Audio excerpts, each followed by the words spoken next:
दोस्तों Sweden country में अगर आप अपना ब्लड किसी को डोनेट करते हैं और वो ब्लड जब भी किसी पेशेंट को लगता है तो आपके नंबर के ऊपर बाकायदा थैंक यू और एप्रिसिएशन का मैसेज आता है कि थैंक यू सो मच, आपका ब्लड एक पेशेंट को लग चुका है। Welcome to amazing random fact, एक ऐसी सीरीज जिसको देखने के बाद आप भी कहेंगे नहीं, मैं नहीं मानता। मेरा नाम है मोहम्मद उमैर और आप देख रहे हो उमैर टीवी।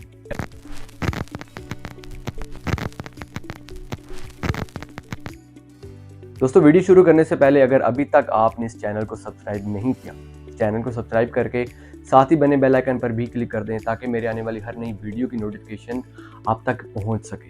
ये बात जानकर आप बहुत ज़्यादा हैरान होंगे। ऐसे तो जो पैरट होता है यानी कि जो तोता होता है उसके बारे में माना जाता है कि वो बहुत जल्दी चीज़ों को पिक करता है, बहुत जल्दी लैंग्वेज को पिक करता है और हम उसको जो भी सिखाते हैं वो उसी हिसाब से बोलने लगता है। लेकिन दोस्तों यहाँ पर फैक्ट ये है कि पैरट से भी ज़्यादा जो कौवा होता है, अगर आप कौवे को कैद कर लें तो वो पैरट से ज़्यादा जल्दी क्विक लर्नर होता है। और हैरानगी की बात यह है कि कौवे को आप जो भी बोलना सिखाएंगे कौवा पैरट से जल्दी सीख कर उसको एक्यूरेट वैसे ही बोल भी सकता है। दोस्तों इस दुनिया में एक जगह ऐसी भी है जहाँ पर मछलियों की बारिश होती है। आप बिल्कुल ठीक सुन रहे हैं, वहाँ पर मछलियों की बारिश होती है और उस जगह का नाम है होंड्रम ऑफ यूरो। नवंबर और दिसंबर के बीच के दिनों में वहाँ पर हर साल मछलियों की बारिश होती है। अब साइंटिस्ट पूरा जोर लगा रहे हैं कि उसका रीज़न पता कर सकें, लेकिन अभी तक ये रीज़न उनके लिए इम्पॉसिबल है। लेकिन ये वो जगह है जहाँ पर हर साल मछलियों की बारिश होती है। दोस्तों पूरी दुनिया का जितना भी डेथ रेशियो है वो ना तो कोई कार एक्सीडेंट है और ना ही कोई मेजर डिसीज़ जैसे कि एड्स या कैंसर, और यार ना ही वो किसी शार्क की किलिंग की वजह से होती है। लेकिन पूरी दुनिया में जो मोस्ट कॉमन डेथ की रीज़न है वो है मलेरिया। इसकी क्वांटिटी हर साल बढ़ती जा रही है। पूरी दुनिया में सबसे ज़्यादा मरने वाले जो लोग हैं वो मलेरिया के वजह से मरते हैं। दोस्तों अगर आपके नॉलेज में ये चीज़ आ जाए कि एक इंसानी दिमाग कितना स्ट्रॉन्ग, कितना पावरफुल है तो आप हैरान रह जाएंगे। इसकी मैं आपको बहुत एक छोटी सी एग्जांपल देता हूँ कि जो एक ह्यूमन ब्रेन होता है, एक इंसानी दिमाग होता है, वो एक सेकंड में 38,000 ट्रिलियन ऑपरेशंस को परफॉर्म करता है। और अगर इसी का कंपेयर किया जाए इस दुनिया के सबसे पावरफुल सुपर कंप्यूटर से जिसका नाम ब्लू जीनी है, तो वो इसके बरक्स सिर्फ 0.225% ही परफॉर्म कर पाता है।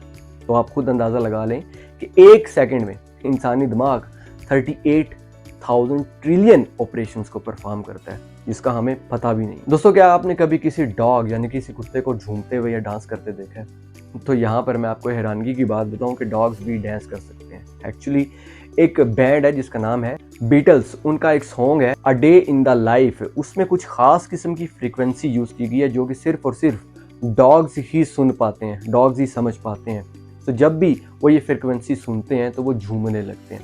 अगर आप एक डॉग लवर हैं या आप एक डॉग ऑनर हैं तो आप उसके सामने बीटल्स का a day in the life play कीजिएगा और अपने डॉग की मूवमेंट देखिएगा और उसके बाद मुझे इस वीडियो के कमेंट सेक्शन में ज़रूर बताइएगा। मिस्टर रॉल्फ एच बेयर ये वो इंसान है जिनको फादर ऑफ गेम भी बोला जाता है। एक्चुअली ये वो इंसान है जिन्होंने 2 प्लेयर कॉन्सेप्ट ईजाद किया था और फर्स्ट गेमिंग कंसोल भी इन्होंने ही ईजाद किया जिसके ऊपर इन्होंने गेम बनाई थी पोंग।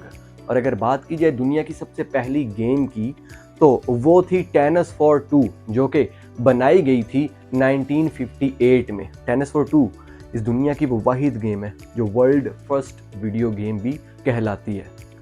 तो दोस्तों इनमें से आपको फैक्ट सबसे ज़्यादा कौन सा अच्छा लगा मुझे चैट सेक्शन में ज़रूर बताइएगा। अगर आप भी अपना कोई फैक्ट मेरे साथ शेयर करना चाहें तो आप मुझे इंस्टाग्राम पर डीएम कर सकते हैं। वीडियो को लाइक करना मस्ट है, चैनल को सब्सक्राइब करना मस्ट है। इंशाल्लाह आपसे अगली वीडियो में मुलाकात होगी। अपना बहुत ख्याल रखिएगा। अल्लाह हाफ़िज़।